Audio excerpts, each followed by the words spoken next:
Sahabat Qurani Marum yang terkasih, renungan kita pada hari Sabtu tanggal 4 Juli 2020 akan disampaikan oleh Frater Rizky, calon imam diocesan Kuskupan Palangkaraya. Halo sahabat-sahabat Qurani Marum yang terkasih, apa kabar? Saya berharap Anda semua tetap sehat dan tetap bersukacita. Pada kesempatan ini kita akan membaca dan merenungkan sabda Tuhan dari Nubuat Amos bab 9 ayat 11 sampai 15 dan Injil Matius bab 9 ayat 14 sampai 17. Mari kita tandai diri kita dengan tanda kemenangan Kristus. Dalam nama Bapa dan Putra dan Roh Kudus. Amin. Tuhan beserta kita sekarang dan selama-lamanya. Inilah Injil Yesus Kristus menurut Matius. Dimuliakanlah Tuhan. Kemudian datanglah murid-murid Yohanes kepada Yesus dan berkata, "Mengapa kami dan orang Farisi berpuasa, tetapi murid-muridmu tidak?" Jawab Yesus kepada mereka, "Dapatkah sahabat-sahabat mempelai laki-laki berduka cita selama mempelai itu bersama mereka?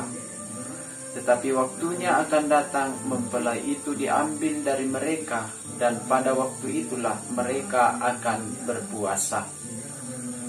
Tidak seorang pun menambahkan secarik kain yang belum susut pada baju yang tua, karena jika demikian kain penambal itu akan mencabik baju itu, lalu makin besarlah koyakannya. Begitu pula anggur yang baru tidak diisikan ke dalam kantong kulit yang tua, karena jika demikian kantong itu akan koyak sehingga anggur itu terbuang dan kantong itu pun hancur.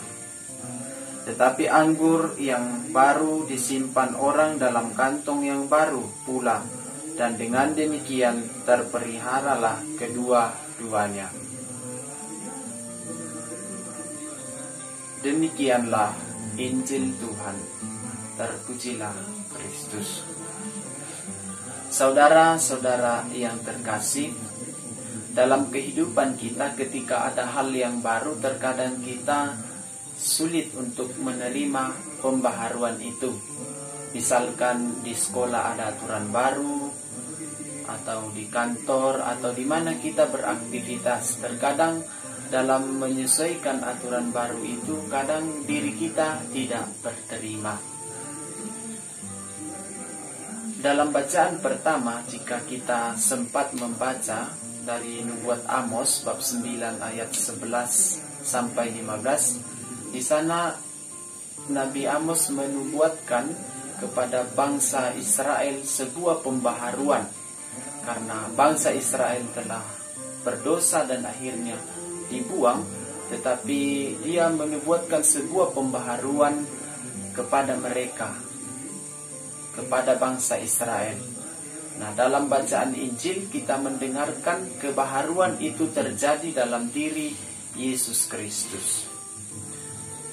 Di dalam bacaan Injil tadi kita mendengarkan tentang hal berpuasa. Perlu kita ketahui bersama bahwa puasa dalam gereja kita, dalam gereja Katolik, bukan soal waktu, bukan soal makanan. Puasa dalam gereja kita bukan soal kuantitas, tetapi kualitas. Puasa kita bertitik pada batin, bukan soal makanan, bukan soal jam, kapan harus kita menutupnya, kapan kita harus membukanya, tetapi lebih kepada batin.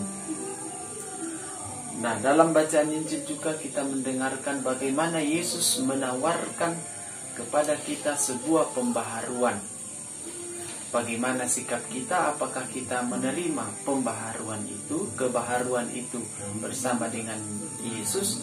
Apakah kita tetap mempertahankan sikap kita yang lama, yang kurang berkenan dengan kehendak Allah? Atau kita menerima kebaharuan yang ditawarkan oleh Yesus, seperti dalam sabdanya bahwa anggur yang baru itu mesti harus disimpan dalam kantong yang baru juga. Maka mari kita menerima Kristus. Melalui bacaan ini kita diajak untuk menerima Kristus, menerima kebaharuan itu untuk dilanjutkan kepada setiap orang yang kita jumpai. Memang sulit untuk melakukan pembaharuan itu, tetapi kita percaya bahwa Tuhan senantiasa menyertai kita, memberikan kekuatan kepada kita. Khususnya di dalam masa pandemi ini, kita akan dikuatkan oleh Tuhan untuk melakukan pembaharuan itu, menerima pembaharuan itu, sehingga kita menjadi umat Kristiani, umat Katolik yang gigih, militan, dan mau menerima pembaharuan itu. Semoga demikian. Amin. Terima kasih telah mengikuti renungan bersama Qur'ani Marum. Jangan lupa dukung terus channel ini dengan memberikan like, comment, share, and subscribe.